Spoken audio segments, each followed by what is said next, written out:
I didn't want to get caught in a tangent. Obviously, our time is limited with our friend Bryce. He's a very busy man, especially at this time of the year. New Papa. Obviously, transfer portal is pumping right now.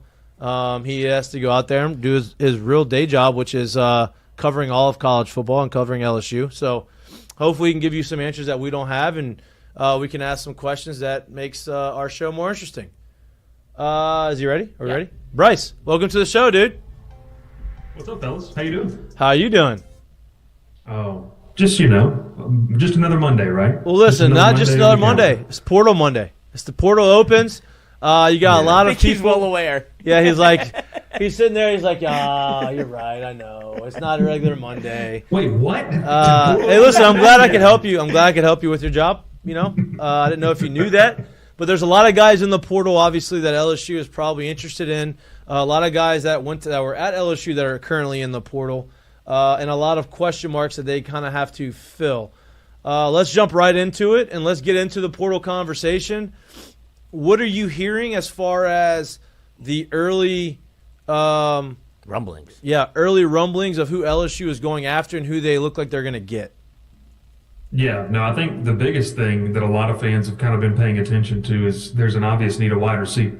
I mean, you kind of look at what is not coming back, what is coming back. Obviously, C.J. Daniels goes in the portal. You're losing Kyron Lacey. Obviously we saw Shelton Sampson's name officially go in today as well. So I think when you just kind of look at that position, when you look at the experience, it's really – Aaron Anderson and, Xavier Thomas to an extent. I mean, they kind of fell off how they utilized him towards the end of the year. You're going to be losing Mason Taylor, so you're going to really see Tradez or Kamorian Pimpton have to take a bigger role. So there's not a lot of proven, I guess, pass-catching options. And then I also throw Kyle Parker in that too because, he was playing pretty well and then got hurt, early in the season. So the first thing I would say is just the wide receiver position in general. I mean, you're hearing, and I love this time of the year because it's everyone who enters the portal, every single name enters, is put on the message board, and we are posed the question of, does LSU have a chance? Is LSU reaching out? And it's that time of the year. And that's why I'm asking you. That's why I'm asking you. So I would say wide receiver is the biggest push right now for LSU, just in terms of wanting to fill that. And we're seeing some big names, enter the portal. Obviously, Micah Hudson from Texas Tech is a guy that a lot of people have really kind of looked at. He's setting up an LSU visit from what we're told. A guy that I'm continuing to look at, though, is Barian Brown out of Kentucky. Real super speedster dude. Another guy that I think kind of fits the mold of what Aaron Anderson and Xavier Thomas, were when LSU went to go get those guys over the past 2 seasons. So he does kind of fit the mold of that speedster you could put in the slot. But Micah Hudson's a guy, and then you kind of look around at where else they could go. Today, Eric Singleton Jr. from Georgia Tech entered the portal. That's a guy who is, had a 1,000-yard season as a freshman, 750 yards this past year. He's another guy that can play inside and outside, 4.3, 4.2 type of speed. I mean, that guy can fly.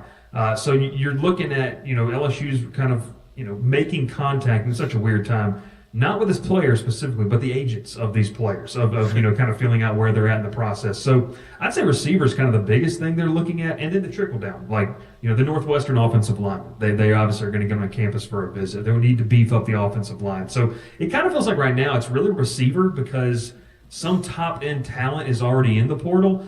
And then, you look towards the offensive line. Those are kind of the two where the biggest needs, in my opinion. And look, they're obviously going to have to. You'd love for them to find a defensive lineman. The rush edge out of I think it was Nebraska that named his top 3 today, and LSU was a member of that. Wasn't highly productive in his college career, but I think offers some upside.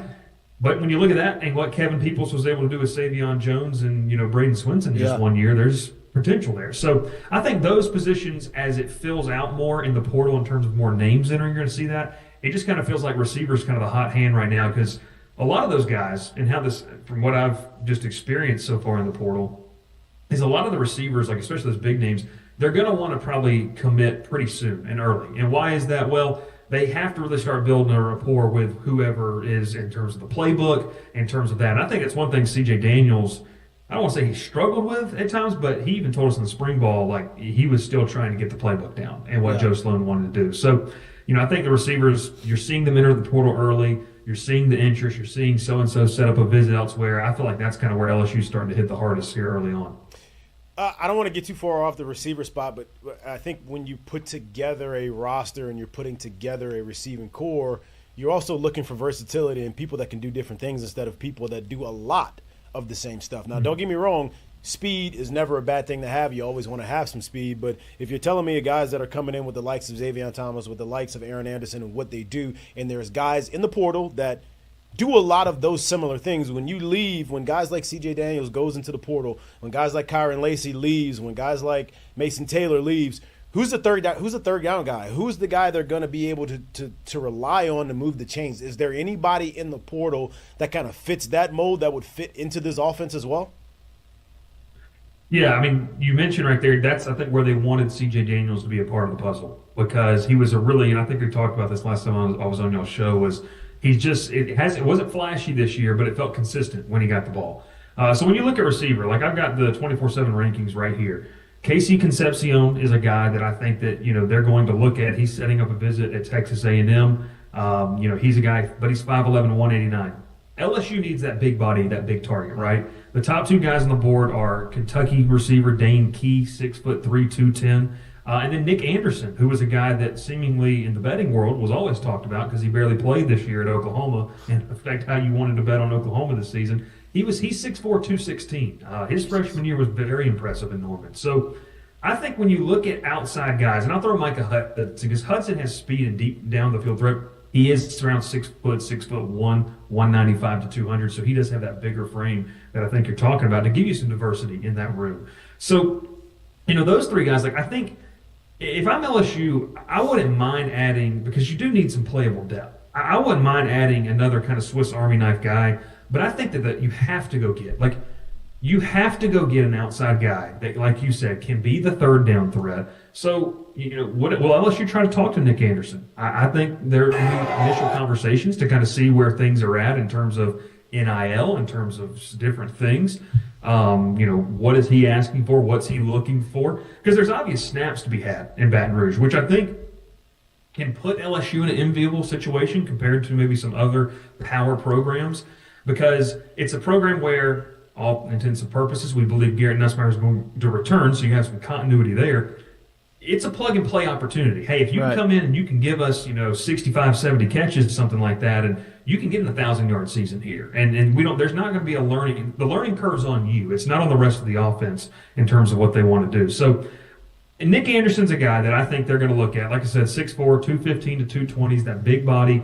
Played at Oklahoma, was hurt a little bit this year, but had a freshman season that was super impressive 2 years ago. But I do agree with you, Jared. I mean, I like some of the options I listed out. Speed guys that can, create separation like that you can really get involved, not just vertical, but you can get them involved, sideline to sideline. But it feels like that's what you have. And it would be a little bit redundant to go in the portal and get two guys that fit the same mold, because then you're looking at a receiving core that, you might not have a guy over 5'11", but you've got speed for days, which it doesn't work in this conference and in situations like you mentioned on third down. Staying in the portal and kind of flipping gears, right? To the real quick before you get into it. Sorry, I was the Heisman odds just the Heisman finals just came out. Yeah, -2,500 for Travis. Yeah, if you want that. When you talk about the wide receiver room, do you think there's any chance at all that LSU is actually a player in that game as well, where they can, like, he goes in there, sees what the offers are, kind of akin to what Sage Ryan did last year, where he goes into the portal, but there's a chance you can come get him back? You're talking about C.J. Daniels specifically? Yes. So I've talked with people about Daniels, and I mean, obviously, when you come off a season like he did 2 years ago, 1,000 yards, double-digit touchdowns, you're looking to cash in, but also elevate your play to get the NFL. And he battled injuries, and I think Brian Kelly was a little more open about that. Obviously, one of the last couple of pressers that we had in the regular season. Yeah. He's like, yeah, what HIPAA violation? Can't say that, But in all seriousness, like when you kind of look at just what Daniels brings to the table, I think there's a lot of, of characteristics you'd like about him. I mean, everything Jared just says he can provide, especially when he's healthy. But there's kind of this thought process that, Hayden Salter hit the portal. That's what I was going to ask. And that was his quarterback. And I could just see both of those guys lining up somewhere. Salter was setting up visits with, I believe, Syracuse, because Kyle McCord's gone, Syracuse, and then Colorado was another place he was setting up a visit at. So when Daniels wanted to follow his guy, Auburn's probably going to be a player for Salter as well. They were last year. Salter would be playing at Auburn last year had it not been for Auburn doesn't have a sports administration program, which is crazy. That's why they can't get people in. So that's crazy. Crazy. That's nuts. But so I could see Daniels moving to maybe want to use that last year to just give himself some certainty about, how I'm going to be utilized. I'm comfortable to try to capitalize and make it to the NFL. Because he has the traits of an NFL guy, where he could get on a 53-man roster, he could get on a practice squad at the very least and maybe work himself up. So the possibility is always there. And there's probably some conversations with his representation about that. But I do think he's waiting to kind of see, and he's obviously probably having conversations with Caden about where we're going to link up somewhere, whether it be Syracuse, Colorado, Auburn, or somewhere else. Going back to the other side of the football, right? Obviously, receivers is number one priority. They're probably going to try to go get a couple guys to be able to go and add to that wide receiver room with the guys they have returning. Another question mark going into the year was the secondary, right? They're obviously, I'd imagine, going to try to get an experienced safety to go out and replace a couple guys that they have leaving this year. But the cornerback position specifically, right? You have Ashton Stamps obviously coming back. Zai Alexander was the guy, right, for a while, and he played really well throughout the course of this year. But you're going to have to fill that role. You have some really good recruits coming in. Obviously, DJ Pickett's probably going to be plug-and-play guy at one of the cornerbacks spots. Do you believe that they go out? Do you think the guy from Florida, the kid from Florida who put his name in the portal, is going to follow Corey Raymond here to LSU? If I had to put money on it, I would say yes. Yes. I think Jakeem Jackson will end up at LSU. I think that it doesn't hurt, right? I mean, a lot of fans, and especially like on our board, I don't know what the consensus elsewhere has been, but it's like it's damaged goods type of thing. And I hate that because we're talking about a kid who is uber talented coming in out of high school, has battled some injuries, but there's familiarity with him and Corey Raymond, and he's got length, and he has what Corey Raymond likes in terms of the cornerback position. So, look, I think Jakeem Jackson is a guy that will probably end up in Baton Rouge. And what does that give you at the very least? At very least, it gives you a safety net for DJ Pickett to learn. I have no problem with DJ Pickett being slotted in, whether you want to say cornerback 1 or cornerback 2, for 2025. But when you suit up against Clemson next fall, I think that you have to have some type of legitimate safety valve. It can't just be a bunch of freshmen that have never really played. Right. Or, and even what we saw this year, it can't be a bunch of guys that were just wanting to come home. I mean, J.K. Johnson, all of these other guys. So I just think that you kind of sit in a situation where if you can find a veteran who's willing to, it doesn't need to be promised a starting spot, because if Pickett's as advertised, he's your dude. I mean, if that's what that is. But maybe he challenges Ashton Stamps. I think that's good. Bring in some serious competition for Stamps. I like Stamps. But I think that you can always get better and improve at the position. So Jakeem Jackson, to me, yes. And I think they'll have to – you've got to play it right. Like, you can't promise a kid a starting spot, which a lot of these kids want nowadays.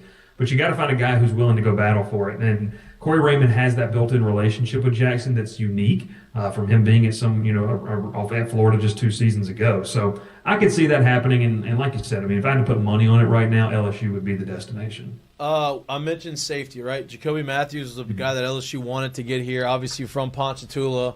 Went to A&M, felt like he kind of regretted that decision from the start, didn't really like it there, left, put his name in the portal, and sat out a year, right? We've had this conversation off air. I don't really know. Could you know where he was at? I know he had to be in school. Do you know where he was in school this year? I don't know specifically. I mean, we had heard that he was like at a junior college just taking classes. Right. And I'll be honest with you. I mean, everyone uses the excuse of like COVID to not know eligibility. I don't know what keeps you eligible. I'm not well versed on that. You guys might know more. I don't know either. In terms of like, I feel like things have what changed. You have to do to stay especially eligible. after COVID. Who knows? I don't know. Yeah. I really have no clue. So, yeah, I mean, look, Jacoby Matthews, that one's been surfacing on message boards since last year, right? I mean, everyone's like, if he doesn't come to LSU, then something would have to terribly go wrong. And so, I would see Matthews ending up there. But to answer your question, just to keep it short, I don't know. I don't know what the rules are to stay eligible and how that affects. I mean, we see a lot of kids who are academically something, but then athletically they're a different, grade or year, however you want to call it. I don't know how that works, just straight up sitting out. I have no clue. Yeah, me either. We've been talking about it. It's been a kind of an internal debate here. I don't really know what that answer is. But I know you're running out of time, so before you get out of here, we're good. You're good. You're good. No Okay. worries. No, I was just making sure the phone was charging. I'm sorry. No, I know, but you said 6:30. I want to be respectful of your time. You know what I mean? So we're almost getting there. So I'm going to ask one more question. We can talk. It's not going to be the portal. It's not going to be LSU. Obviously, they're playing the bowl game. There's a lot more that we want to talk to you about this, which we can have you on as this transfer portal stuff starts to kind of figure itself out and people start taking visits and it kind of looks like it's starting to heat up. But I do want to get your take on the college football playoff, right? They obviously came out with the final rankings. They came out with the playoff bracket. Clemson kind of, them winning the ACC knocks Alabama out. I know Alabama fans are outraged because how can we not be in there? Look at what we've played in conference. All of those arguments are very valid, right? SMU hasn't played a tough schedule. They played Clemson tough, and that's why they both got in. It felt like it was two decent teams playing against each other as opposed to two elite teams playing against each other. But for the integrity of the process, I don't think that they got it wrong. I have no problem with putting SMU in based off of what you're looking at, right? And using a combination of, hey, what you've done this season and what we've seen on the field. What is your take on the playoff? And do you believe that some teams have a valid gripe?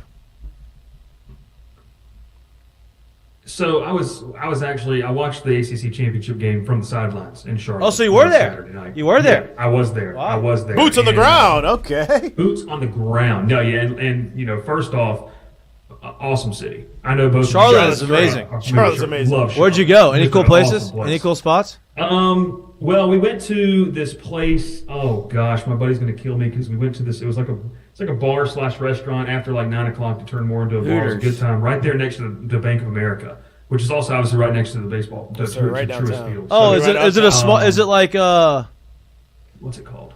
Is it a small bar right across from the baseball field, like kind of cat corner from the baseball field? Yes. Is it the you come one? You The come one here with a lot. You come here a lot. That was the bar I think that he's talking about. Is that the one with the black and white? I forget what it's called.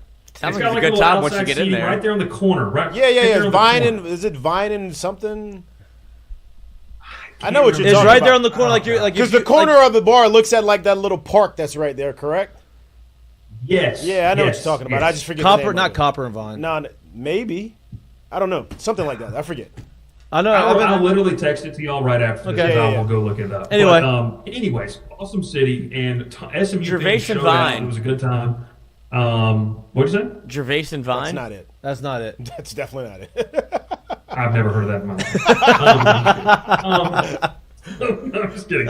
No, but in all seriousness, I was there Saturday night. 35 degrees as football should be. It was awesome weather, and just in terms of being cold and all that kind of stuff. But in all seriousness, being able to watch that game, like I left feeling SMU's a playoff team. Like Okay, yeah. I know that the strength of schedule is what it is, but to me, the committee rewarded wins here, right? Like, I felt like there could have been some more conversation about Indiana. We didn't really talk about that a lot, but we rewarded Indiana for the games that they won handedly, and they handed it to their opponents. And so, they showed that. And just in terms of Alabama, like, it's just one of those things, like, I keep seeing the argument about out-of-conference scheduling. A lot of people just took that and ran with it. Well, you lost to Vanderbilt and Oklahoma. Right. And I understand... I understand where you're going. It's with it. You're saying what they're trying to say is our strength of schedule is so hard in the SEC that we don't need to schedule out of conference games that matter. But and I'll say this: if they didn't lose to Oklahoma in what was that, the second to last week of the season? Yeah. If they don't lose that game, I strongly believe that the committee would have put them over SMU. right. Like I think they would have. Now, you just got to go win your games. And so, I'm happy. I'm excited to see it. I thought they got it right, to your point, Mikey. And it's going to create some interesting scenarios. I mean, now we'll say this. I don't love the seeding process. I think my take is I don't like the buys. Me either. I I think that's going to be gone. I think that's going to be gone. gone in 2 years. Yeah. It has to stay one more year. Because when isn't it going to 16? Isn't it going to 16? I don't know, but the buys and everything that is right. It's pretty much guaranteed. Everything that is right now has to stay at least one more year. I think that was like into the agreement for their contract, I believe. Yeah, right. Yeah. So, I'm cool with the 12 teams in. Like, we'll get to see, and I'll say this too. Like, it's interesting because I think Oregon's the most balanced team in the country. They probably are going to have the hardest second round draw, which I don't love that. I think you should be rewarded for what you've done. We'll see what happens. I'm excited for the Clemson-Texas game. I guess it's a rematch of Klubnik and Quinn Ewers, in their junior year for their high school state championship. Apparently, that's something that keeps going around. So it'll be a lot of fun. Like, we're all going to sit down and watch on December 20th and December 21st. No doubt. One's going to not turn it on. Can't wait. Everyone's going to, the betting industry is going to make some good money off of these games too. So it is what it is. And then kind of the final thing for it, a lot of people said, well, you're going to set a precedent. And I think they did. I think we saw a precedent set on Sunday when it was either go with, reward tough losses and look towards more of a strength of record and strength of schedule. That would have been picking Alabama. Or you're going to say conference championships really do matter. Right. And whether or not you really believe that Alabama would beat SMU head-to-head, and I don't know. I think it would really depend on which version of Alabama showed up. But you have to understand that a lot of this is driven by money. And they have to show that the conference championships matter because that breaks in so much money for these media companies. Yeah. And if you would have said, if they'd have picked Alabama, Jared, you said they'd have to go at least one more year with the current format. I guarantee you there would have been programs and teams kicking and screaming to say, well, we're not playing this conference title game anymore. If you're going to punish us for going to it, we'll just opt out. We won't play it. So, because in all seriousness, SMU would have been better off if whole team playing the game altogether. Yeah, just not playing. So, I don't know. I think they got it right. I'm excited to watch it. Alabama, just win your games. Right. Right. And last thing, not meaning to ramble here, but love it. The thing is I haven't been a person that stands on the table and says, look, I do believe the SEC is week in, week out the hardest conference to play in. Quality of player, quality of athlete, recruiting rankings, what they put out into the NFL. I think it is. I think there are data points that back that up. But you can't. You've got to find where's the cutoff. And to me, the committee said 3 losses. We can't do that over this. That we just can't do 3 regular season losses over 1 regular season loss.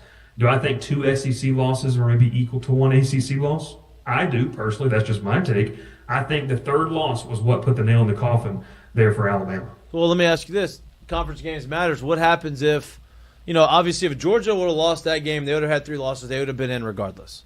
Right? They would have been a 3-loss SEC team in because conference championship matters.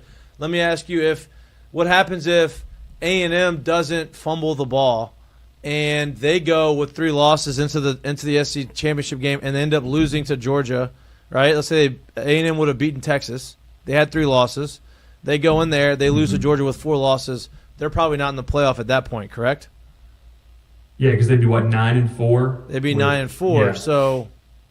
But I think that's a conference championship game. More numbers. Yeah, right. You would have to really look at their strength of schedule and strength of record because, I think it played out the best way possible for SMU. You needed it to be Texas and Georgia, knowing what we know now, right? Like, you needed that matchup to happen. Any other matchup, it starts to get really hairy because as much as it's crazy, I think there's a case to put A&M in because, like you said, if you're going to say conference championships matter over here, you got to say it over there. You got to keep it uniform. So, yeah. Obviously, it doesn't matter because they didn't do it. They lost to Texas, and they didn't make it there, and, whatever. So, but it was just it's a kind of curious what if. But you got anything else, Lloyd? Do you want to have a question? Anybody else have a question? You look at me like very inquisitively. Yeah, no, I got something real because we talked about this, and look, I get it. You can't have teams sitting there with 4 or 5 losses and think that you should be in. But I subscribe more to the thought process of show me who you've beat as opposed to showing me who you've lost to, right? Because when I think about it, when we start the season and every media outlet goes out there and they talk about teams that are playing, nobody looks at what was, thought to be the Vanderbilt game on the schedule as this is a big game. We need to know who this team is. This is a big game. We need to know who this team is. You circle the games that are big games. And then when a team goes out there and wins those games, they no longer have the weight because you got one more loss than another team. So to me, that part of it doesn't really make much sense in a sense. And because if we talked about this before, I think there's like the people get tired of seeing Alabama. But if I wiped and I gave you blind resumes and I showed you these two teams, nobody's choosing SMU in that situation. And I'm not going to sit here and say that they got it wrong. I get it. I'm not like mad about it at all. I understand it. Conference championship does matter. But at the same time, I think as you go through the season, there needs to be a way to, as we rank you week in and week out and people move up and people move down, that ranking needs to be tied to somewhat of a strength of schedule. That way teams like SMU, for whatever reason, don't rise too high, knowing that they haven't played anyone. So they get a chance to go win themselves into a college playoffs as opposed to losing themselves out of one, if that makes any sense. Yeah, so twofold right there. With the last part that you say, winning yourself into it. I think part of it would be I would have liked to see like SMU like, I don't know, let's say 13th or 14th. Right, exactly. In the yeah, rankings. exactly. So that way, mentally, and for our visual audience here, you could visually say, okay, if they'd have won the ACC championship, yeah, they get the automatic bid, whatever. But now I can visually understand them. They won a big game, and that's why they jumped. Right. For people, like you said, it's mismatch in that sense. And then to your first point, I think you were making here, and I'll kind of say this too. We've got to stop. I subscribe to this thought, Jared. I like that term. I subscribe to this thought that when you beat a ranked team and then they fall out of the rankings, that win shouldn't be devalued. Yeah. You're the reason that they're not ranked. Right. Yeah. So to that, and I think that's what you were saying. Yeah, that's part of what I'm saying. Yeah, definitely. Yeah. To that is, how do you capture, and maybe you don't because it's the human element and it's all subjective, a snapshot of each week, right? Like, okay, within this week, so-and-so was the number 17 team in the country. Right. Well, they beat them. Well, now they drop out. Well, does that mean they're bad now? No, it just means that should still be a quality win, right? Even though they're no longer, and maybe they finish 6-6. You don't know. You can't just look at the end of the season and say, well, they're bad. And I think a lot of it is just because we're in social media. Everyone's like, we love to use the word fraud alert. Who's on fraud alert? Well, the definition of fraud, is one team. It's Florida State. Like anyone claiming a good win over Florida State, we just know they're not that good. Right. That type of Yeah. thing. But in other thoughts, like, I think it's just interesting to see how people just immediately say, well, that's not a good win. They're not ranked. Well, at the time, they were number 22 in the country, and you beat them, maybe at their place, that within that snapshot of the week. How do we capture that? I don't know. Everything's so subjective to now. I love that you're bringing that up because we've had to talk about it on here, and I look at, listen, the Vanderbilt loss is what it is. But people are not putting that in a vacuum to when they lost to Vanderbilt and when it was. So for Alabama, that loss came directly after the absolute roller coaster you just played against Georgia. That's when that loss came. For Vanderbilt, that came after a bye week going into your second SEC game, where the first game you lost to a top 10 at the time, top 10 Missouri team by 3 points in double overtime. That's when they played Alabama. Now, their schedule after that, because everybody was like, oh, it's a 6-loss team. They played Ball State was the one team they played that was not a good team. They played Kentucky, who beat Ole Miss. They played Texas, who they lost to by 3 points. And then they played Auburn. They played Texas, Auburn, South Carolina, LSU, and Tennessee all in succession in the year. So that's the 6-loss team you're talking about. That's a gauntlet to go through for that team. So we're looking at them thinking it's Vanderbilt, and that's you lost a 6-loss Vanderbilt. That's not the same Vanderbilt. 1, 2, who's getting through that schedule without a couple losses anyway? So for me, that's how I look at that. Well, and to your point, it's the idea of just moving the goalpost, and we've seen a lot of that on social media here, recently. Like any aisle that you're on, like if you're on the aisle of what you're describing, or you're on the other side, it's well, let me pick and choose my time when I want to argue about this, so it proves that point. And that's statistics, that's data points, and it's why I think a lot of people have seen this recently. It's like, let's just go back to the computer rankings and just take the top 12 teams, the computer rankings. That way I don't like that either. I don't like that either. I don't like that. Well, here's the deal. I love what's happening now, but I think there has to be We can't just – every schedule's not made the same, and I get it. You can't make every schedule the same. I completely understand that. But this also isn't a playoffs built off of participation in, hey, you won your schedule, so you should be in. Well, then why should I make a hard schedule? If I just got to win the schedule, that's a very real gripe. Exactly. But the thing is, they can't change SEC schedules. And I know, and I guess that's my point for other teams or outside of this league, because they're real. Let's be honest, there is zero way to quantify what it is playing in the SEC. But I can tell you right now, after you play a Florida, after you play a Georgia, it's going to feel a little different than if you got two cupcakes. It's going to play a little different for the trenches and everybody on your roster than if you play two cupcakes. That's just the truth of it. I've lived it. I've done it before. I've seen it. That it doesn't work the same. What if you did it? What if you go ahead? Well, and Jared, to your point, I mean, I've said this too. It's why we've got to get people on this committee, first off, that don't have biases towards certain conferences or schools. And let's get people who've been in those situations. Like, to what you're pointing. So I think what you said was perfect, because you kind of go back to LSU's schedule, okay? So they play A&M, they get a bye week, they play Bama, they go to Florida. Now, for the casual observer, I call them rock dwellers because they live under rocks. The casual observer, they go on the road to Florida. That's a terrible loss. Do you have an idea of who Florida is? Right. Have you ever been to a game down there? Right. Do you know what it's like to step onto the field as LSU, a big rival of Florida who they don't like? I just think people take the human element out of it sometimes, and they don't understand how hard this really is. It's very hard to go on the road and win. It's very hard to play in the SEC week in and week out. You know what? Mississippi State wasn't a good team this year, but they're not as bad as their record indicates. You aren't always what your record is. That's just – it's not true. All conferences aren't created equal. All schedules aren't created equal. So to that point, yes. I mean, I do err on the fact that the SEC is the hardest conference to play in, week out. The committee decided to draw the line with that third loss. That's what they decided to do. Like you said, I don't hate it. I'm not mad about it. I understand it. But I do think we have to recognize that when you pull up that graphic and it says Indiana with a strength of schedule of 80-something or whatever it was, you also have to take that into account when you praise their dominant wins. They did what they were supposed to do, but they did it against some really bad competition. And people forget what they did in their loss, too. The one loss, they were down 31-15 with a full fourth quarter, and they said, you know what, we're going to run the ball 37 times, run 8 minutes off the clock so we don't end up pushing the ball down the field, throwing picks, giving up more points, and we look like we got blown out. I think they did that on purpose. So if that loss is 52-7 or 52-15, are they still looked at the same?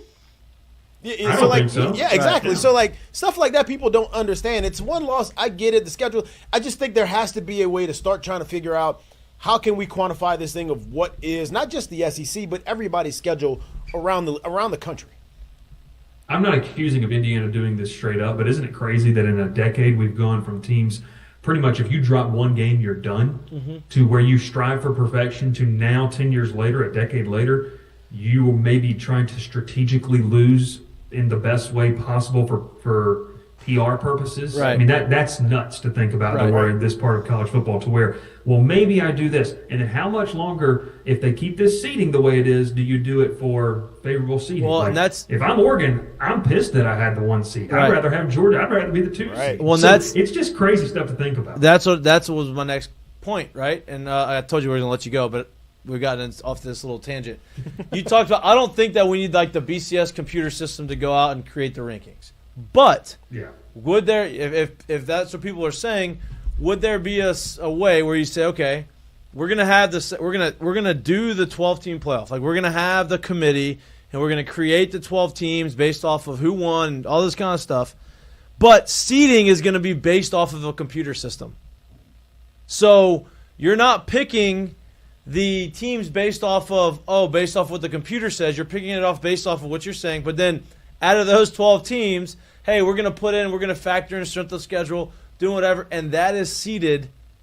The top 12 teams are seeded based off of what that system says. That algorithm says. I think there could be something to that. And I'm just an idea. I'm not saying that's all I believe in that or not. There could be. The gripe you'd probably get is people want it consistent. If you're going to do it for this, maybe keep it uniform the whole way. Right. Because baseball has this problem too, right? Like, we currently have this problem in Major League Baseball where and correct me if I'm wrong, or maybe they did correct it. I might be wrong here. But like the wild card winner goes to, I don't remember what it is. 3-6 plays the winner of 2-3. So if 6 wins that wild card, then they go to the 2 seed. When in reality, the number 1 seed should have get opportunity to play the perceived first team. Right. And that's the problem. Like Oregon's not going to get to play the perceived worst team. Arguably, when you look at computer ranking stuff like that, they're going to play a top 6 team. I mean, that's what they're going to do. That's their gift. So I think there's something to that. They got to figure it out. I mean, it's ridiculous. I hate it just in terms of what's the point of doing what you did in the regular season if you're Oregon, if that's what you're rewarded with. We'll see. And I'll say this too, like, I don't hate the G5, but I think it's ludicrous to put Boise State in. I think that's crazy. That's just my take on it.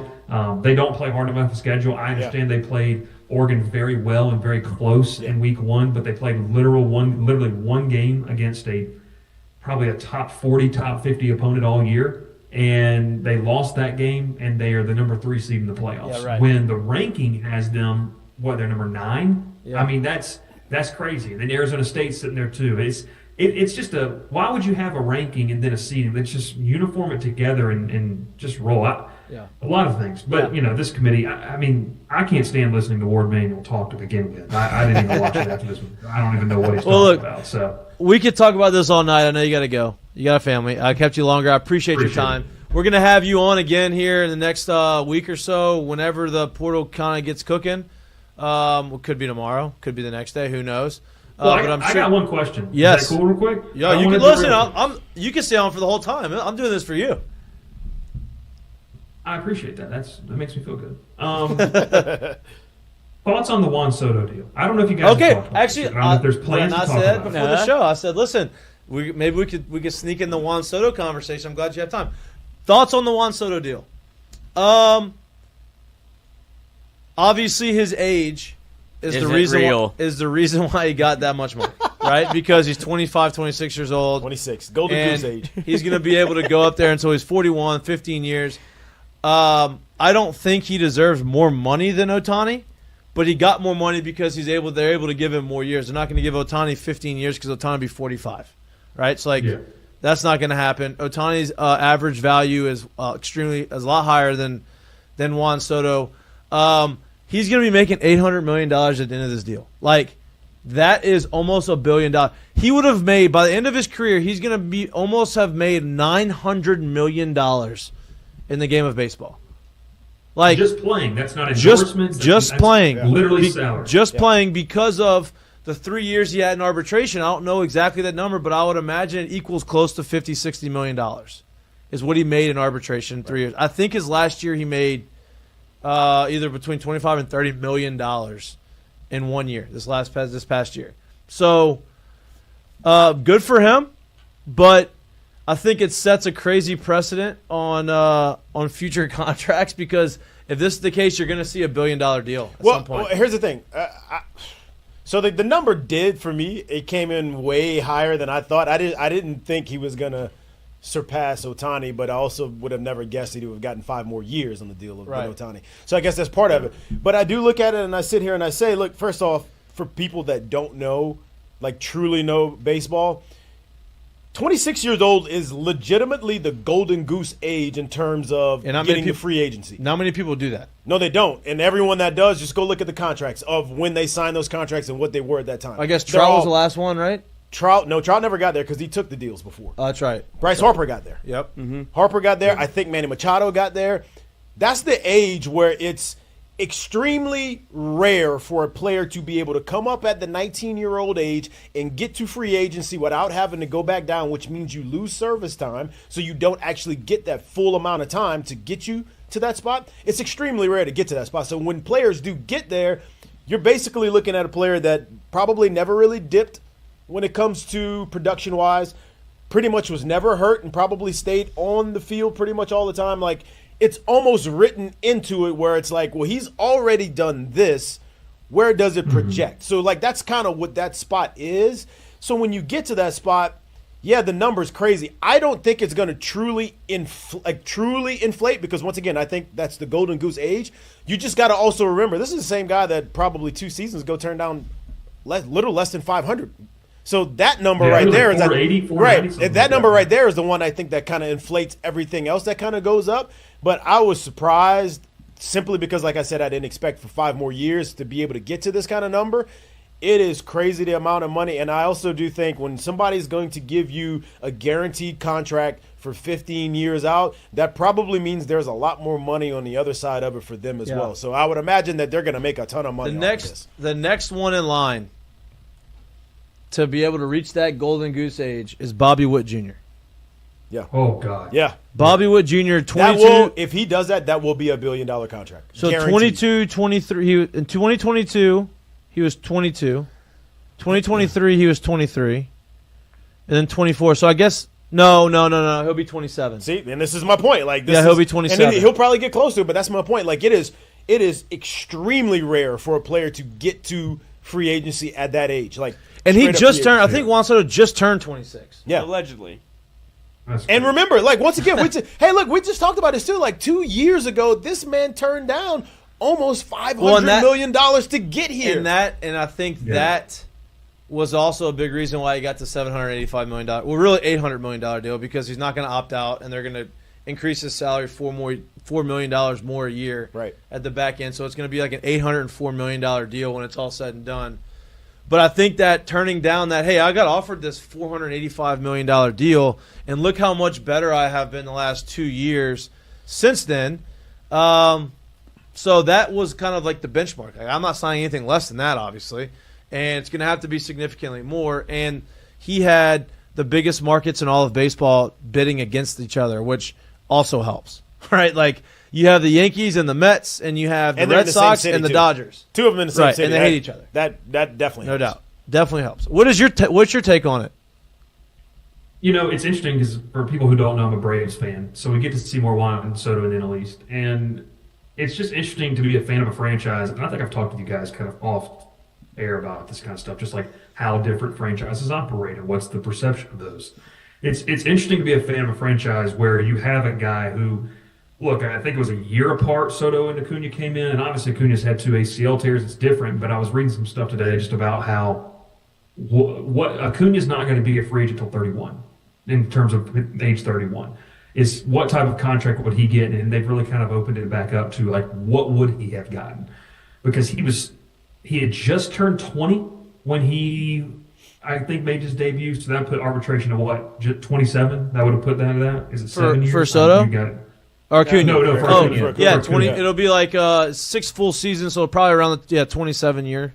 It'll So probably be 26, 27. depending on when his birthday is. Yeah, type of right. thing. So it's just interesting to be a fan of a team that gets guys to be able to get locked up, and look, it's life-changing money for regardless. And then to see this type of deal, I mean, it's just two ends of the spectrum, really. But my biggest thing is, I was talking with some people about, with him specifically. Obviously, Steve Cohen is not worried. I mean, they're trying to win a championship, right? Like Right. The NLCS, they're trying to do that. They feel like he's the piece that can take them over the top. I'll be interested to see like what the rest of their roster looks like, and then in fold, like are they even worried about the effectiveness of Juan Soto later on? Because I do believe that Soto is a guy that will age well, like the hit tool, just right. in terms of like what he's able to do. Yeah. It's just interesting to see how much people are willing to play for the now, and just the different discrepancies where people just work, like how different front offices work. I think that's just really interesting. Like obviously Cohen's like, we got to go do this now. We've had Lindor forever, how many more years? Now we've got Soto. I imagine this doesn't mean they re-up Pete Alonso. I don't know. Like I don't know what type of money they're working with, and it just makes it so interesting. Well, like you imagine if the NFL didn't have cap, like how much would Mahomes be getting? Yeah, paid? right. Like it's just crazy to think about. Right, because their organizations are valued higher than Major League Baseball Coach, organizations are valued. So teams are richer there. Do you think the NFL ever could do anything like that? No. They'll never. It's called college football. They'll never let them. I mean, they'll never. Owners will never agree to that. The no salary cap. I don't know how. I mean, it's scary to think about what Mahomes. You could think get they with will? those Okay, salaries. here's a question. Here's a better question. Do you think they'll ever agree to fully guaranteed contracts across the board? Nope. Not the owners. Oh no, not the owners. I mean, the players would love that. No, of course they would. Yeah, but the owners, I don't think the owners. I don't even know how the union would fight that, to be honest. Like, I wonder how they would. How would you even table that discussion? You Like, would table it by bring missing that up? 2 straight seasons. Like, Yeah. Hey, you're like, just not that's gonna probably the only way you could do it. I don't Yeah. think that would ever happen. But I think that's a different And thing. to your point about Juan Soto aging well, right? Like, or his skill set aging in the game of baseball. He's had every single season outside of his 19 and 20-year-old years. He has more walks than strikeouts, like significantly more walks than strikeouts. And to me, that shows obviously the ability, like the type of hitter he is, and the ability to be patient, the ability to kind of work counts and get on base and be a productive hitter, not just hitting balls out of the ballpark. Because he's not a guy that's going to go out there and hit 70 homers, right? I mean, he hit 41 this past year, which is the most, but he's playing in New York, which everybody knew once he signed with the Yankees that was going to happen because of the short porch in right field and the ability to hit homers. And so I think his ability to put the bat on the baseball and not strike out, be able to work counts, I think that's going to create his longevity. Now, obviously, his skill set's going to be able to carry, but is his body going to keep up? That's the difference. I will say this, too. That's the one thing about the entire move for me that is – it becomes rare because, like, don't get me wrong, like, Aaron Judge is everything that he is. But let's not be short-sighted to understand that a lot of your numbers will be inflated if you go and play in Yankee Stadium for 82 games out of the year, right? So, like, that's our 81 games out of the year. That's always a help. So to be the opportunity to be able to hit right around probably in front of Aaron Judge for another large part of your career and to do it in that ballpark and what that could mean numbers-wise for your legacy, to me, I guess $5 million in what was it, 1 year, or was it one more year for $5 million less is like, was it worth it? I guess we'll find out. I don't know, but I'm surprised in that front that he said, "Yep, this is the decision I'm gonna go ahead and go with." Yeah. Did you see where the Pirates were also like in it at the last second? Which is, I don't know if that was real or not. Not real. No way. There's no way that could be real. That has to be There's no something they chance. floated because I can't imagine that they even came halfway close when it comes to money wise Probably more than their entire roster. So over the last like 10 years. Yeah. I was curious. I was curious to see who would be next in line for this potentially mega contract. Paul Skeens. No, well, he's gonna have a mega, but not like this because he's gonna be a little old. He's gonna be older. But Jackson Churio from the Brewers. Okay. Yep. He's 20, but to your point, Bryce, before he even played one inning in Major League Baseball, signed an 8-year, $82 million deal with the Brewers. Yeah. So I don't fault guys for that. No, me either. Maybe I'm wrong. Maybe I'm wrong. People get mad at the Braves. They're taking advantage. And what I've talked to They people are, at minor league but level, that's a they're good like, They business are. move. It's a good business move. You are, but it's a good business move. But these kids, this is also, it's also giving these kids some guaranteed money that you just never know. And for a lot of them, you don't know. And so if it does pan out to where they are a $1 billion type of player, well, yeah, that'd have been nice to be able to cash in on that. Well, here, But if not, There's only one situation where that turns out bad. And this doesn't happen across the league, and I'm not going to sit here and say it doesn't happen at all. But if you are the front office and or the organization that offers that, the kid does not take it, and then now you somehow find a way to use it against them, to either hold him back, to either suppress it, to either hold it over his head, whatever it may be, that's where the situation's bad. And I do think something like that happened with Kelenic when he was in Seattle. He didn't take the deal. Yep. They didn't like it. Next thing you know, he's no longer there. He's in Atlanta now. So I do think that kind of stuff happens. And if the team does do that, that's where I think it becomes a bad thing. But as far as for actually offering it and doing it, no, that's awesome. They should be doing that. No doubt. And I have no problem with that. It's up to it gives the player an option, right, to be able to take the deal or not take the deal. Some guys have taken. Now those team-friendly deals are a lot more expensive than they used to be. Yeah. Right? The team-friendly deals And they used come to be- earlier. Right, and they come a lot earlier. The don't come team-friendly 2 years deals into used your to be league. Yeah, 100%. They used to be, hey, we're going to give you a 7-year deal worth $22 million with options for your 8th and 9th year that maybe gets you up to $45 million. Right? That was like a typical Tampa early deal, right? These deals are obviously a lot more expensive. Bregman signed one when he got to Houston, the 5-year, $100 million deal. But if Cheerio is 28 years old at the end of that year, he'll be going into his 29-year-old year. After, if he's as good as he is, having an opportunity to have another contract that could be significant. And the other guy, I guess, that we can talk about is Jackson Merrill, right? He was 20 years old this year. Yeah. Obviously, had a rookie of the year type of guy. But those are the two guys. That's really the only guy because Jackson Cheerio is on a contract now to maybe have this mega deal. But yeah, it's a wild thing. We'll see. I think you have to be up at some point in your year 19. To be in Juan Soto's spot. To be in Juan Soto's spot. Yep. So they're all going to be a year behind. That was the year they won the title, right? Washington, his 19-year-old year. Was it his rookie year? That was 18. Was it his rookie year? I know he was early in his career. I wasn't sure. It was the year Bryce Harper left that year. So I think it might have actually been. It was the year after Harper left. Right. Soto. It might have been. I don't know. I think it might have been. Because I'm not sure they played together. Yeah, I don't know. I don't think they did. I don't think they did. I don't know that answer. You know what? I don't think they did because I remember when they got rid of him. Right. Like, they got rid of him because now they have another Bryce Harper. Yeah. It's gonna be wild, but couldn't keep either of them. Woof. It's gonna be interesting to see what base. Yeah, Sorry appreciate. No, Listen. No. This is great. This is like I said. I was trying to be sensitive of your time. I know we always keep you a lot longer than we say we're gonna keep you, and I don't want you to hate us and not show up on our show and give us all the insight that you gave us today. So I'm just being sensitive to your time. You can stay on the whole show. I already told you. You can be